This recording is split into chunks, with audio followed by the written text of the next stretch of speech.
नमस्कार। आज हम एक बहुत ही दिलचस्प विषय पर बात करने वाले हैं। भारत के कुछ प्राचीन मंदिर और उनसे जुड़ी कुछ कह सकते हैं रहस्यमयी मान्यताएं। जी। हमारे पास एक YouTube स्रोत है जो इन मान्यताओं को कलयुग के अंत और प्रलय से जोड़ता है। हाँ, मतलब ये प्रलय या महाविनाश की बात तो कई परंपराओं में है, सनातन धर्म में भी है। बिल्कुल, कि जब पाप बहुत बढ़ जाएगा तो प्रकृति सब कुछ ठीक करेगी। इसे ही कलयुग का अंत कहते हैं। हाँ, एक तरह का रीसेट। तो चलिए देखते हैं ये स्रोत इन मंदिरों और भविष्यवाणियों के बारे में क्या बताता है। शुरुआत करते हैं जयपुर के कल्कि मंदिर से। अच्छा, कल्कि मंदिर। हाँ, तो मान्यता है कि विष्णु का 10वां अवतार कल्कि एक सफेद घोड़े पर आएगा, देवदत्त नाम का घोड़ा। जी। और मंदिर में देवदत्त की एक मूर्ति है। स्रोत के अनुसार उस मूर्ति पर एक घाव है जो धीरे धीरे भर रहा है। अरे वाह, ये तो काफी रोचक है ना? और कहते हैं कि जिस दिन ये घाव पूरी तरह भर जाएगा उसी दिन कल्कि अवतार आएंगे। और स्रोत में गीता के श्लोक का भी जिक्र है शायद, यदा यदा ही धर्मस्य वाला। हाँ, बिल्कुल, धर्म की स्थापना के लिए अवतार। लेकिन स्रोत ये भी कहता है कि कल्कि का आना विनाशकारी होगा। हाँ, ये थोड़ा विरोधाभासी लगता है। मतलब सूखा, एसिड रेन, मानवता का विनाश, ये सब बातें भी हैं। तो शायद वो घाव का भरना उस विनाशकारी घड़ी के नजदीक आने का संकेत है। हो सकता है। उद्देश्य तो संतुलन लाना ही है, कली असुर का अंत करना, भले ही रास्ता विनाश से होकर गुजरे। अच्छा, अब चलते हैं महाराष्ट्र के केदारेश्वर मंदिर। जी, हरिश्चंद्रगढ़ वाला।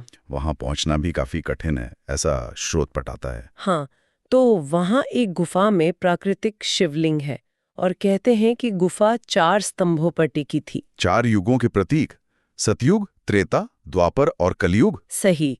और स्रोत के मुताबिक 3 युग बीत गए तो 3 स्तंभ टूट चुके हैं। अब सिर्फ एक बचा है, कलयुग का स्तंभ। और मान्यता ये है कि जिस दिन ये आखिरी स्तंभ टूटेगा, हाँ? उस दिन कलयुग खत्म, दुनिया का अंत। ये स्तंभों का टूटना मतलब एक तरह से समय बीतने का भौतिक प्रमाण जैसा हुआ। बिल्कुल, समय का चक्र और बदलाव, या शायद विनाश जो होकर रहेगा, ये उसका प्रतीक है। आगे बढ़ते हैं। मध्य प्रदेश, खजुराहो का मतंगेश्वर मंदिर। अच्छा, मतंगेश्वर। वहां का शिवलिंग स्रोत के अनुसार हर शरद पूर्णिमा पर थोड़ा मतलब करीबन 1 इंच बढ़ जाता है। हाँ, ये मैंने भी सुना है। और इसके पीछे वो युधिष्ठिर और मणि वाली कहानी है ना? हाँ, शिव ने मणि दी, वो मतंग ऋषि तक पहुंची, जमीन में गई और वहां शिवलिंग प्रकट हुआ। और कहते हैं कि ये शिवलिंग सिर्फ ऊपर नहीं, नीचे पाताल की तरफ भी बढ़ रहा है। जी, और जिस दिन वो पाताल लोक तक पहुंच जाएगा, कलयुग का अंत। ये विचार कि एक पत्थर कैसे समय और दैवीय इच्छा से जुड़ सकता है, ये बहुत गहरा है। स्वर्ग और पाताल और वर्तमान युग का अंत सब जुड़ा हुआ। सही कहा। अब आते हैं उत्तराखंड के जोशीमठ। आजकल वैसे भी चर्चा में है भूधंसाओं के कारण। हाँ, बिल्कुल। वहाँ नरसिंह मंदिर है, 8वीं सदी का। वहां आदि शंकराचार्य ने नरसिंह की मूर्ति स्थापित की थी और स्रोत बताता है एक भविष्यवाणी के बारे में कि मूर्ति का एक हाथ हर साल पतला होता जाएगा। हाँ, और स्रोत कहता है कि अब वो हाथ बाल जितना पतला रह गया है। और भविष्यवाणी ये है कि जिस दिन वो हाथ टूटेगा, तब भयंकर भूकंप आएगा, जय और विजय नाम के पहाड़ मिल जाएंगे, बद्रीनाथ का रास्ता बंद हो जाएगा और भविष्य बद्री में नई पूजा शुरू होगी। यहाँ देखिए कैसे प्राचीन भविष्यवाणी, मूर्ति का बदलना और आज की भूगर्भीय घटनाएं सब एक साथ आ रहे हैं। हाँ, ये कमाल का संयोग है। स्रोत भविष्य बद्री में एक पत्थर के धीरे धीरे बद्रीनाथ का रूप लेने की बात भी करता है।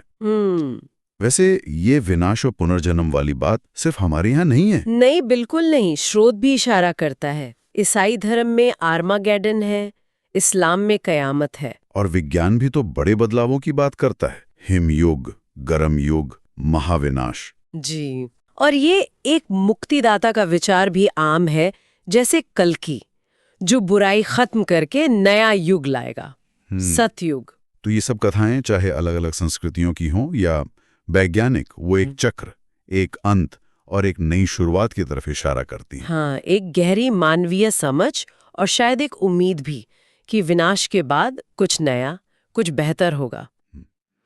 तो संक्षेप में, कल्की मंदिर का वो घाव, केदारेश्वर का आखिरी स्तंभ, मतंगेश्वर शिवलिंग का बढ़ना और नरसिंह मंदिर के मूर्ति का हाथ, ये सब संकेत हैं स्रोत के अनुसार जो कलयुग के अंत की ओर इशारा कर रहे हैं। बिल्कुल। तो अंत में एक सवाल मन में आता है, जी, क्या ये सारी भविष्यवाणियां और मंदिरों से जुड़े संकेत सचमुच आने वाले विनाश की चेतावनी है, जैसा स्रोत बता रहा है? या फिर ये सिर्फ प्रतीकात्मक कथाएं हैं, समय के बदलने, चीजों के अंत और एक बेहतर दुनिया की हमारी जो उम्मीद है उसको दर्शाती हुई? सही, मतलब ये शाब्दिक भविष्यवाणी है या रूपक मार्गदर्शन? यही सोचने वाली बात है। इन कहानियों की असल प्रकृति क्या है, ये विचार करने योग्य प्रश्न जरूर है।